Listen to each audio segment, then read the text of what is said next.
Okay, so story time about how the last economic downturn called the Great Recession pushed my career into real estate and becoming a real estate analyst here in Phoenix, and why these higher home prices give me a little bit of PTSD. So back in 2004, I was probably in my mid-20s. I'm 46 years old now, and I had a young family, and we were living in a small suburb of Arizona, of the Phoenix metro here.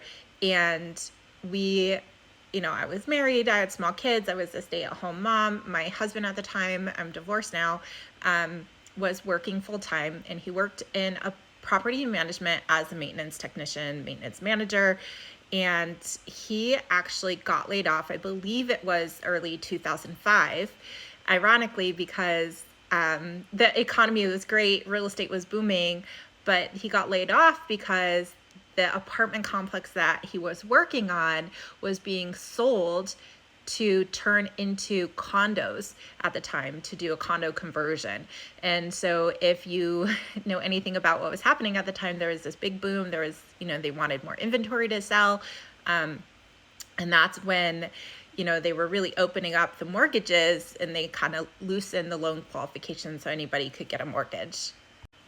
So when that happened, we decided, he filed for unemployment for a while, and I said, instead of going back into apartment management, since all the apartments seem to be selling off, why don't you just open your own company, and why don't we do something on our own? The economy was still good, it wasn't crazy at the time, and so we decided to do that.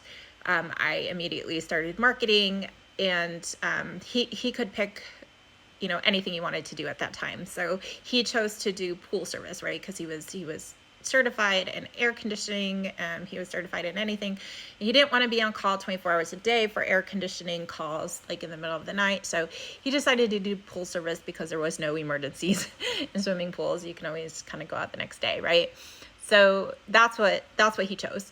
And so we decided to do that. And again, I started marketing, and right away we were able to sign on clients and build a pool route, and things were going okay. And so I think that was half of it, but the other half of it for me was, okay, these are people who would pay for the service, and then what about the people who need chemicals and things like that? I wanted to open a storefront and get, be able to have people come and purchase chlorine and test water and do all of that in the store. So in this small town, there wasn't a pool store yet. So I was like, this is a perfect opportunity. We have all this new construction. People were building swimming pools. Like, the economy was good. So I put an offer in to lease a space. And during that time, it took so long for it to, we got accepted, and they were still building out the building. There was nobody was moving in yet, the tenants and things like that. And it dragged on. It took so long, and months went by, right? And little did we know the economy was starting to break down. But it was still pretty good. So we finally got opened after, I don't know, a really long time. I don't even know. Maybe it was a year. But we finally were able to open our space and open our store. And the first few months were really, really great. And I was like, oh, this is wonderful. And, we were providing for our family, and we weren't worried economically because the first few months went really, really good. And, cue in the end of the summer going into, I think it was 2007, we finally were open. We had our pool route going. People were canceling the pool route service because they couldn't afford it anymore.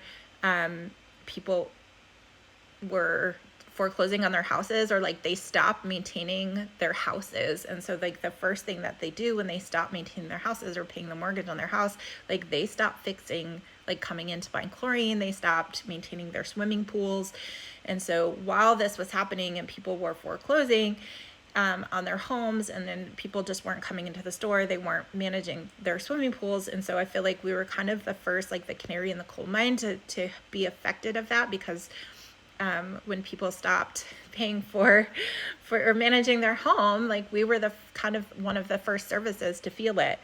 So it was kind of rough. And so by the time Christmas got there, we hadn't been able to pay the rent on the store. We were just kind of like in financial ruin. And I had purchased Christmas presents for the kids, and they were actually inside. Like I had hid them inside the retail store to kind of pull out before Christmas. And like the day that I went to go get the gifts, they had locked us out of our retail store with the gifts inside. And it was probably a week before the holidays. And so we had no Christmas for the kids. I mean, it was just terrible. It was an awful time. We lost our store. We were like running, we ran out of cash basically, and we're living on credit cards. And so we had decided to, we weren't able to make payments on our house. We were facing foreclosure. All of the things were happening to us at the time. And it was just like, it was really rough to kind of go through such a high point and then to go down through such a low point. So we had to file bankruptcy at that time. And that's what we did to kind of get through it. And at the time where our retail store was, the biggest anchor in the plaza was a Remax. And the lady, one of the agents, kept coming into the store, we were talking and we became friends, and she said, I wanted to get into real estate, blah, blah, blah. And that was before even like the people started foreclosing. So at the time, the store, when the store was slow, I actually was studying, and I got my real estate license at that time as well. So I had my real estate license, and I own this pool store business, which was slowly declining. We ended off selling our routes to another company at that time, and my husband went back and found work. So that was able to kind of support us and give us a cash flow. And I was learning real estate at the time, and I was learning terms like short sale and foreclosure. And people were just like listing their homes, they were basically letting their homes go until there was like the Mortgage Act or the Debt Relief Act of 2000 whatever, which basically said that we wouldn't have to pay the taxes on any of the debt that you shorted the bank for.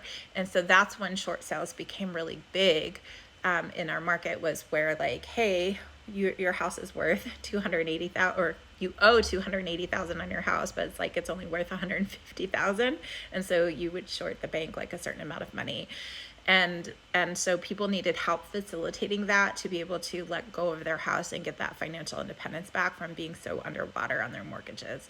So I helped a lot of people, a lot of friends, a lot of people in that small town, like short sell their house. Like there was one whole street that I did where it was like they needed help getting out from underneath these really, they were losing their jobs. And so like a lot of people were moving out of state to go find a job, and they needed to figure out what to do with their homes and things like that. So that's what really got me into real estate.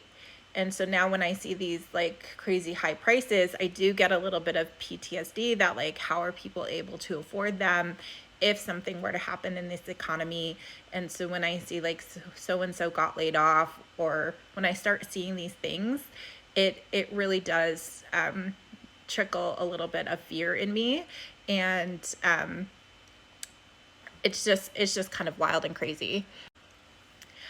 But understanding our current market right now, and that like we have such an inventory shortage that I don't see us going into that same like real estate crash that we saw before. But I am worried about people's current finances and getting so dependent on credit cards and going into all of this debt in order to keep a lifestyle. And so that's kind of where I am now. Maybe I'll make some more videos about, my personal bankruptcy and what that entailed and how I was able to recover from that. So give me a follow if you want to hear more stories like that and how I persevered through that.